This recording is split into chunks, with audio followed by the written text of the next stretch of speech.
Hello, welcome to Iron War Horses, whichever version of my platform you're on, whether it's YouTube or TikTok, Reddit, etc. Welcome. So I made this is a short video that it seeks to basically introduce to people and explain why armored trains are still a thing, even in 2024 in Ukraine. So let's just get on with it. Uh, well, first of all, I love armored trains. They're a fascinating historical subject, and they just look incredibly cool.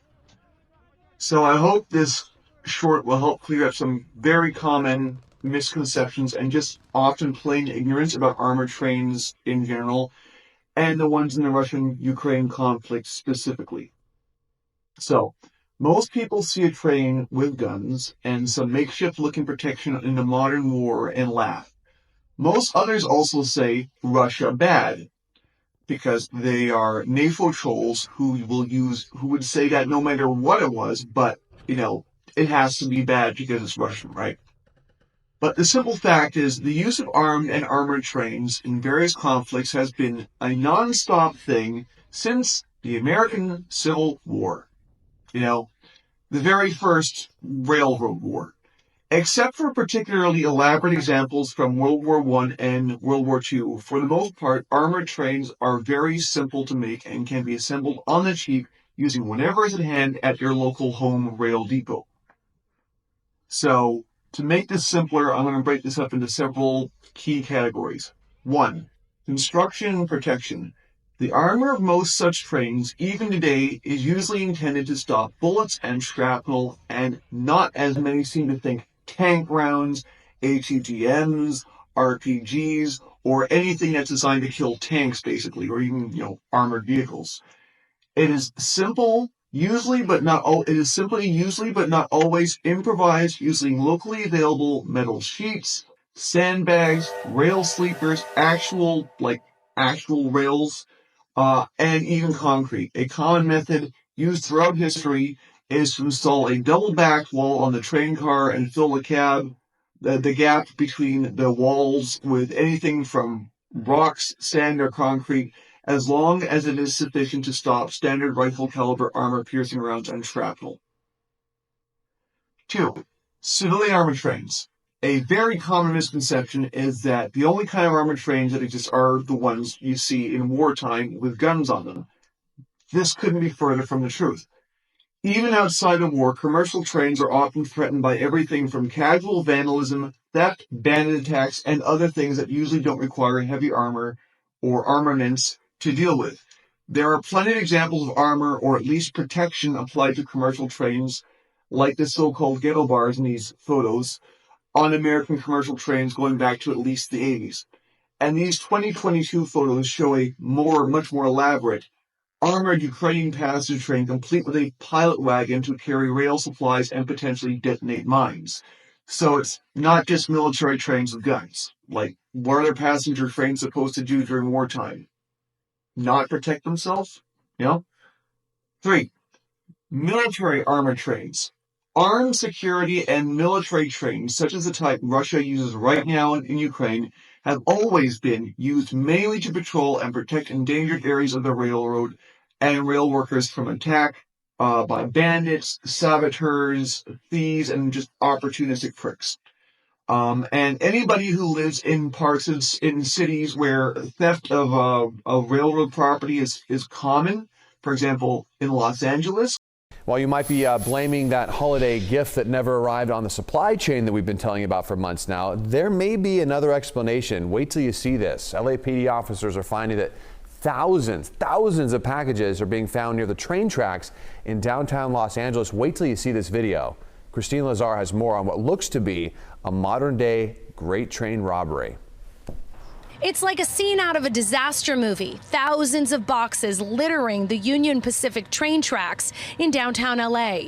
But unlike in Hollywood, these aren't props. They're packages belonging to people from all over the country, from retailers like Amazon and REI. Thieves have been raiding the cargo containers on the trains that stop here to unload for months, leaving behind shredded boxes and things they don't want, like these home COVID tests. Sources tell me the locks Union Pacific uses are easy to cut, and LAPD says it won't respond to reports of a train robbery unless Union Pacific asks them for help. They should appreciate why this is a thing.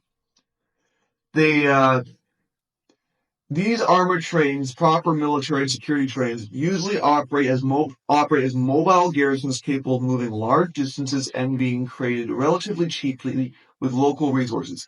The primary foe is lightly armed thieves, bandits, and partisans seeking to attack, plunder, or otherwise endanger railway property and traffic. This not need even be in wartime, as examples of the civilian trains show. Also, many countries have large areas of very isolated track where it is easy to ambush isolated trains and repair crews for whatever the reason, whether it be banditry or active sabotage during wartime. Think of it like having beat cops patrol the street. People are a lot less likely to commit crimes with armed police or guards patrolling the area, and it's no different with armored trains. So number 4 point, armaments. For the most part, light and rapid-fire armaments are sufficient for dealing with these types of foes. Thus, rifles, machine guns, and light autocannons, such as the Zu-23-2 on the Russian armored trains in Ukraine, are sufficient. And also, as an additional benefit, the Zu-23-2 is also good against drones, because it's a light anti-aircraft gun with a high elevation, fast traverse speeds, even when hand-operated, and rapid fire. It's pretty much perfect for use against small drones. Number 5, high value or dangerous cargo. In some cases, as a precaution, even when not otherwise endangered, trains carrying high value or simply dangerous for whatever reason, be it environmental or the fact that maybe the cargo itself is dangerous because maybe it's prisoners, for example. Military transport, for example, military transport trains, for example, will have armed guards that operate out of a special armored van or even multiple armored cars. Perfect example in this beautiful clip of an Indian Army special transport train that I got off Reddit, which I will have the username of the guy I got it from in the description. Note that the white van at the rear with large open fighting platforms, probably for placing a machine gun or other heavy weapon stored inside until needed, or simply to give the guards more room to operate. And in other cases, such trains will have additional escorts like rail recon cars scouting ahead, or even a full armored train playing chaperone. An example of this was in French Indochina, aka Vietnam, during the Indochina War, which is the one that the French lost to the Vietnamese. Then they screamed, come to save us from the evil commies, and then the United States bombed the country for like 14 years. Yeah, that war. Anyways, the Vietnamese would attack the railroads because they were used almost entirely by the colonizers and not them. So yeah.